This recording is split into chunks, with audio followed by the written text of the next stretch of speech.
wanna pop a bottle off of ya. Chain swinging, clang clang, and it costs a lot. Bitch, I'm always at the guala, yeah, and you are not badass beat. Keep on going till you hit the spot. Whoa, I'm a big bag. Hai, saya Devi, saya dari kelompok 5. Nah, di sini saya akan menjelaskan materi tentang mekanisme evolusi. Nah, teman-teman, mekanisme evolusi ini ada 3 macam. Yang pertama ialah adanya mutasi gen. Nah, mutasi gen ini merupakan salah satu penyebab dari mutasi mekanisme evolusi. Nah, apa itu mutasi gen?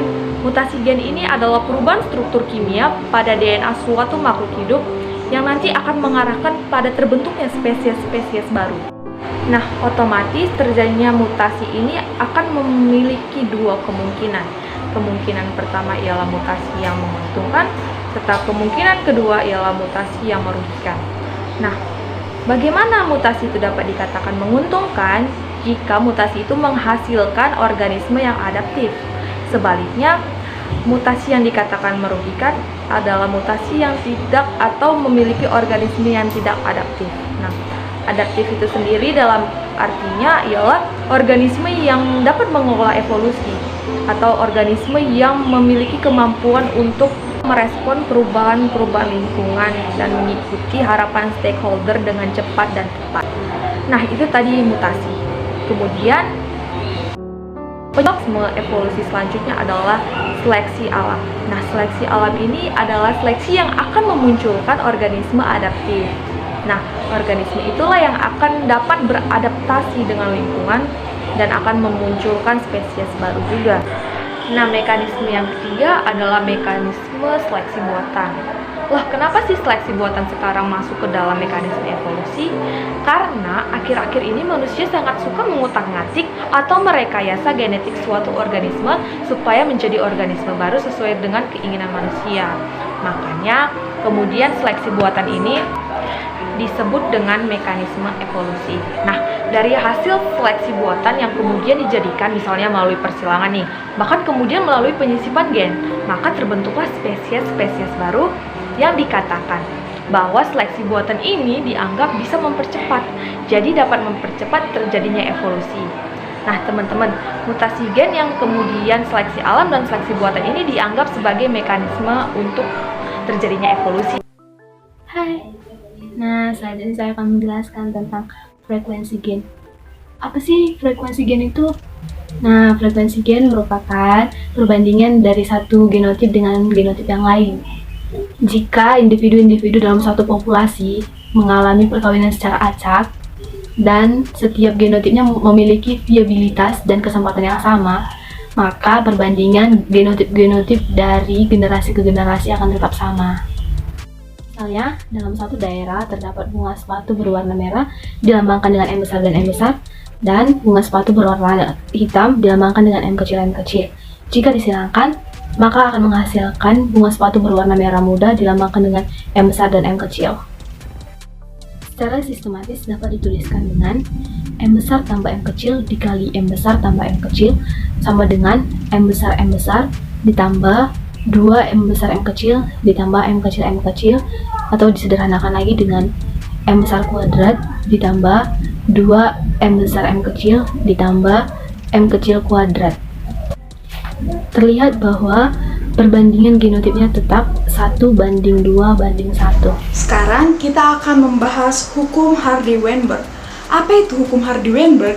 Nah, ternyata hukum Hardy-Weinberg ditemukan oleh 2 ahli yang berasal dari Inggris. Yang pertama, G.H. Hardy, seorang matematikawan, dengan Wilhelm Weinberg, seorang fisikawan pada tahun 1908. Nah, menurut hukum Hardy-Weinberg, bahwa frekuensi alel ataupun frekuensi genotip dalam suatu populasi adalah konstan dari generasi ke generasi.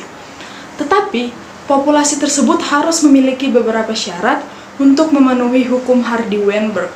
Yang pertama, merupakan suatu populasi yang memiliki anggota yang banyak. Yang kedua, populasi tertutup. Populasi tertutup maksudnya tidak ada migrasi ke dalam ataupun migrasi keluar. Emigrasi dan imigrasi tidak ada. Karena jika ada yang keluar, maka akan mengurangi alel. Kemudian, jika ada yang masuk, maka akan menambah alel. Sementara tadi di atas telah dikatakan bahwa hukum Hardy-Weinberg adalah konstan. Nah, Yang ketiga adalah tidak ada mutasi. Kalaupun ada, itu harus seimbang. Nah, selanjutnya adalah perkawinan acak, tidak ada yang diseleksi. Nah, kemudian individu dalam populasi ini harus memiliki viabilitas dan fertilitas.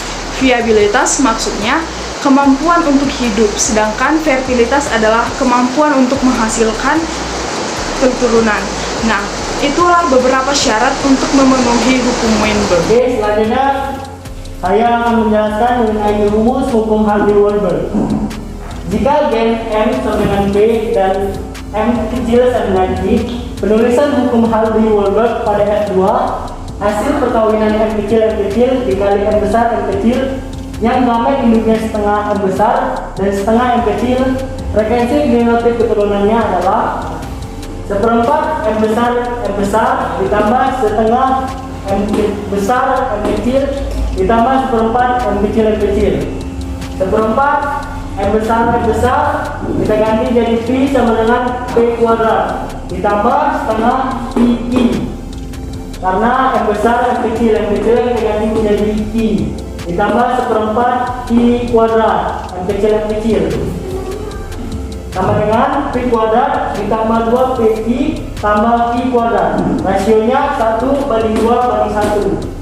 Karena M besar sama dengan M kecil sama dengan 1, maka P tambah I sama dengan 1, dan P kuadrat tambah 2 PI ditambah I kuadrat sama dengan 1, sehingga dapat kita tuliskan rumusnya, yaitu P kuadrat ditambah 2 PI ditambah I kuadrat sama dengan 1. Untuk lebih memahaminya, kita akan menuju contoh soal. 1. Di dalam populasi 10.000 orang, diketahui 10 orang kidal, berapa orangkah yang normal heterozigot pada populasi tersebut? Normal sama dengan P, kidal sama dengan Q. Normal heterozigot sama dengan 2 PQ. P kuadrat ditambah 2 PQ ditambah Q kuadrat sama dengan 1. Kidalnya sama dengan 10, Q kuadrat sama dengan 10 per 10.000 sama dengan 0,0001, dan Q-nya sama dengan akar dari 0,0001 sama dengan 0,01. P ditambah Q sama dengan 1, P sama dengan 1 dikurang 0,01, P sama dengan 0,99. Normal heterozigotnya 2 PQ sama dengan 2 dikali 0,99 dikali 0,01. 2 PQ sama dengan 0,01 dikali 10.000.